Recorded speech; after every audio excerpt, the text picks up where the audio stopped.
Not always, but many times when an adult is inquiring about becoming a Catholic, it's not the content of the faith that first attracts him.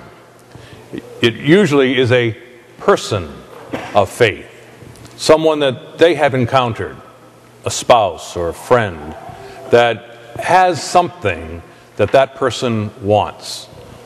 Might be a sense of peace or serenity. It might be the values that they live by.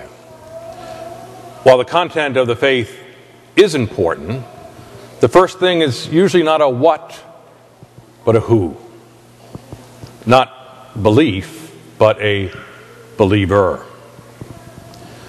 Let's focus on faith as it's presented in that second reading, which is the letter to the Hebrews, and then suggest how what is being said there might apply to our own lives. The unknown author describes faith as the realization of what is hoped for and evidence of things not seen. But having said that, he then goes on to tell a story. And the story is about two people, Abraham and Sarah, childless, and yet they were given the promise that they would be the beginning of a great nation. They don't know how that's ever going to happen, but they believe, and they evidence their faith and their hope and their trust. It's not contained in this reading, but the story continues where once the child is born, Isaac is born, so there is hope for the generation. Abraham is told to sacrifice Isaac. So again, he's put to the test, but he becomes a person of faith and trust, even though he can't see how this is ever going to work. Isaac is spared, and the chosen people are begun.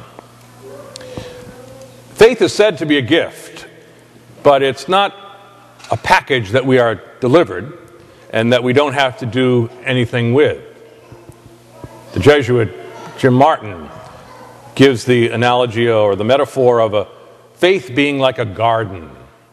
You have soil, you have seed, you have water, but you've got to work at it for the garden to bear fruit. And the same thing with this gift of faith.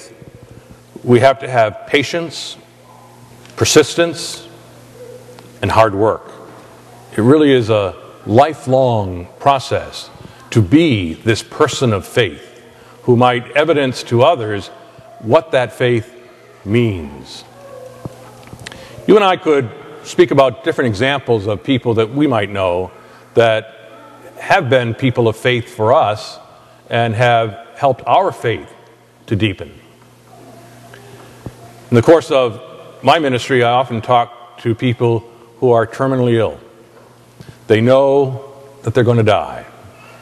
And yet, they have a certain serenity, a certain trust, a faith, a hope that speaks volumes.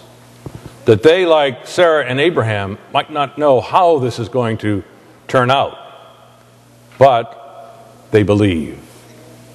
They believe in the content of the faith, but they embody it themselves.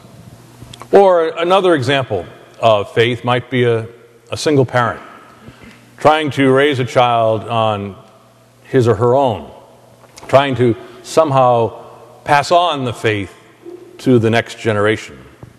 And again, like Abraham and Sarah, they become examples of faith for their children. Or perhaps the person of faith that we encounter is a parent of an adult child that might be making moral choices that the parent, just simply can't agree with. So how do you walk that tightrope of indicating your disagreement with the choices, but not breaking off the relationship? It takes great faith at times to be able to do that. Or maybe a final example could be a teenager who is willing to live out his or her faith despite the lack of support from peers, that they have a conviction of what is right or wrong, and they're going to complete that despite what their peers might say. Perhaps you and I this week can be a little more conscious of how it is that we might be a person of faith, a person who believes and is able to somehow communicate that to another, who then sees in us someone like Abraham and Sarah, maybe not as dramatic, but people who see, who trust, who believe. And we can have that realization of what is hoped for and evidence of things not seen.